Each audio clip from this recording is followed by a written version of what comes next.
ભરૂચની જામા મસ્જિદનો વિવાદ વકર્યો છે। આજે હિન્દુ અને જૈન સમાજની ભરૂચમાં રેલીનું આયોજન છે। જૈન તીર્થંકરોની મૂર્તિઓ મળી હોવાના દાવા બાદ રેલીનું આયોજન થયું। એક તરફ મુક્તાનંદ સ્વામી અને સુદર્શન મહારાજ દ્વારા રેલી કરવામાં આવી। રેલીના આયોજન દરમિયાન એસપીએ ચુસ્ત પોલીસ બંદોબસ્ત ગોઠવ્યો। હિન્દુ સંગઠનો કલેક્ટરને આવેદનપત્ર પાઠવી રજૂઆત કરી છે। પુરાતત્વ વિભાગે વિવાદ થતાં જ મસ્જિદના બીજા દરવાજાને પણ તાળું માર્યું હતું।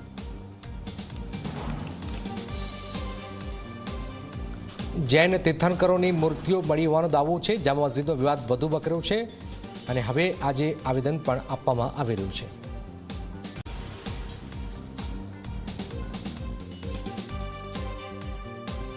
અમારી કલેક્ટર સાહેબને રજૂઆત છે કે જે મૂળ આ જે સ્થાન છે એ વર્ષોથી જૈન સ્થાન તરીકે પ્રચલિત છે અને પહેલાં એને સમડી વિહાર તરીકે આ સ્થાન પ્રચલિત હતું અને મહાનુભાવ સંપ્રદાયના સંસ્થાપકના ચક્રધર સ્વામીજીનું પણ જન્મસ્થળી છે। તો આ બંને મુદ્દાઓને લઈ અને સમગ્ર હિન્દુ સમાજ સનાતન ધર્મ સાથે જૈન સમાજને બધા જ સંતો મહંતો સાથે આજે માન્ય કલેક્ટરશ્રીને આ આવેદનપત્ર આપ્યું। આખરે શા માટે આવેદન આપવામાં આવ્યું છે, આજે શા માટે રેલી થઈ છે, શું છે આખો મામલો, જરા એને સમજવાનો પ્રયત્ન કરી લઈએ। તો જૈન તીર્થંકરોની મૂર્તિઓ મળી હોવાનો દાવો છે। ભરૂચની ઐતિહાસિક જામા મસ્જિદને લઈને વિવાદ ચાલી રહ્યો છે। આખો મામલો શું છે જરા એને સમજી લઈએ। તો જામા મસ્જિદના મૂળ સ્વરૂપને લઈને પણ અહીંયા વિવાદ ઊભો થયેલો છે। વિવાદ ઊભો થયો, આજે હિન્દુ અને જૈન સમાજની રેલી પણ થઈ।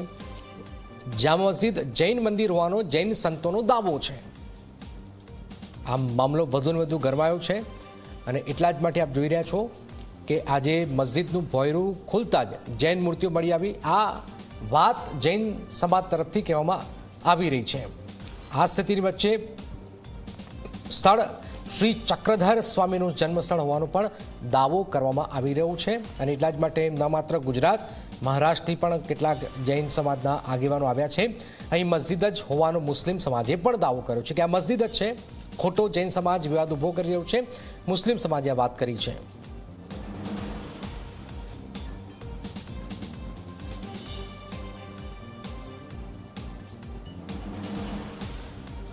જૈન સમાજે સમડી વિહાર જૈન દેરાસર હોવાનો પણ દાવો કર્યો છે।